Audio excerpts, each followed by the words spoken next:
అన్నా నమస్తే అన్న. నమస్తే సార్. చెప్పు సార్. అన్న మేము ఐరా సీడ్స్ కంపెనీ నుంచి వచ్చాము.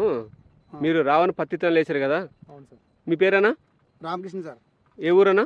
ముగితి మండలం అన్న? నందవరం మండలం. ఎన్ని ఎకరాలు వేసారన్నా? 20 ఎకరాలు వేసాం సార్. 20 ఎకరాలు. ఎట్లుందన్న పంట? పంట బాగా దిగుబడి బాగా వచ్చింది సార్. పట్ల దిగుబడి ఏమి పత్తి మాత్రం ఆకు పలసాగే ఉంటుంది, ఆకు రబ్బు ఏమి ఉండదు, కాయలు బాగా పడుతున్నవి. అదే పత్తి ఇడిపించింది కానీ మెత్తగా వస్తుంటుంది. ఒక్క గవ్వల ఒక ఒక ఒక ఇడ్లీలో వచ్చి 5 తొలలు ఉంటుంది. 5 తొలలు ఒక తొడలు వచ్చి 9 గింజలు ఉంటుంది. ఆ 9 గింజలు ఉంటే మనకు అవుట్ అని వచ్చింది, దిగుబడి వచ్చింది.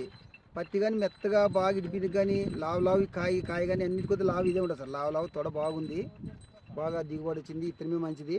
మేము కానీ సాయిరామ్ అంగిట్లోనే తెచ్చిండేది. 20 ఎకరాలకు గాను ఎంత దిగుబడి వచ్చిందన్న? 20 ఎకరాలకు గాను మాకు ఇప్పుడు 367 క్వింటాలు అమ్మాం సార్. 367 క్వింటాలు అమ్మినారు.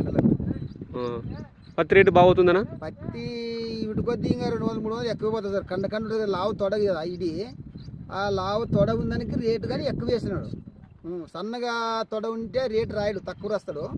ఇది బాగా కండ తెల్లగా పొంగేదానికి పత్తి కానీ వైట్ బాగుంది. అది ఏదో సార్ మీ దానివల్ల మాకు ఇచ్చిన దానికి పత్తి ఇత్తనాలకి మాకు బాగా వస్తుంది, పర్లేదు.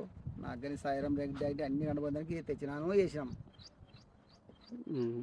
20 ఎకరాలకు గాను 27 అంటే 367 క్వింటాలు సార్. 20 ఎకరాలకు గాను 367 క్వింటాలు వచ్చింది.